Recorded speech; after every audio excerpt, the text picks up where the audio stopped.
નમસ્તે. આજે આપણે વાત કરીશું કે વરસાદની સિઝનમાં ડાયાબિટીસના દર્દીઓએ એમના પગની કાળજી કેવી રીતે રાખવી. ડાયાબિટીસના દર્દીઓને વરસાદની સિઝનમાં પગમાં ઇન્ફેક્શન થવાના ચાન્સીસ વધારે હોય છે.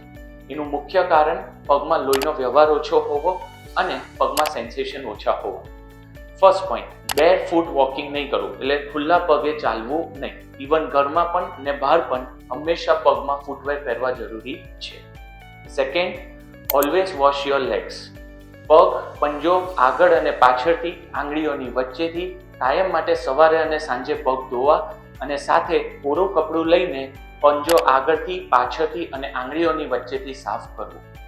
થર્ડ પોઈન્ટ, મોઇશ્ચરાઇઝર લોશન પગ પર લગાવવું, પણ એટલી કાળજી રાખવી કે આંગળીઓની વચ્ચે મોઇશ્ચરાઇઝર લોશન લગાવવું નહીં. ફોર્થ, એકવાર મોઇશ્ચરાઇઝર લોશન સુકાઈ જાય એટલે એમાં ડ્રાય સોક્સ પહેરવા કે જેથી આપણે ચાલીએ તો આપણને પગમાં કશું વાગી ના જાય.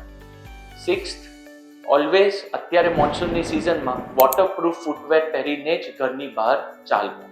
નેક્સ્ટ, પગની જે આપણે નખ કાપીએ તે બહુ ડીપ કપાઈ ના જાય કે નખ કાપતી વખતે આજુબાજુ ચામડીને ઈજા ના થાય તે આપણે ખાસ કરીને ધ્યાન રાખવું. અને છેલ્લો અને ઇમ્પોર્ટન્ટ પોઈન્ટ, આપણે જ આપણી પગની કાળજી લેવાની છે. એ દ્રષ્ટિએ દરરોજ સવારે સાંજ આપણો પગ ચેક કરવો કે એક્સ્ટ્રા કોઈ ક્રેક્સ કે કંઈ ફૂલ્લો કે એવું કંઈ બી જો થયું હોય તો નજીકના વાસ્ક્યુલર સર્જનનો તરત જ સંપર્ક કરવો. Thank you.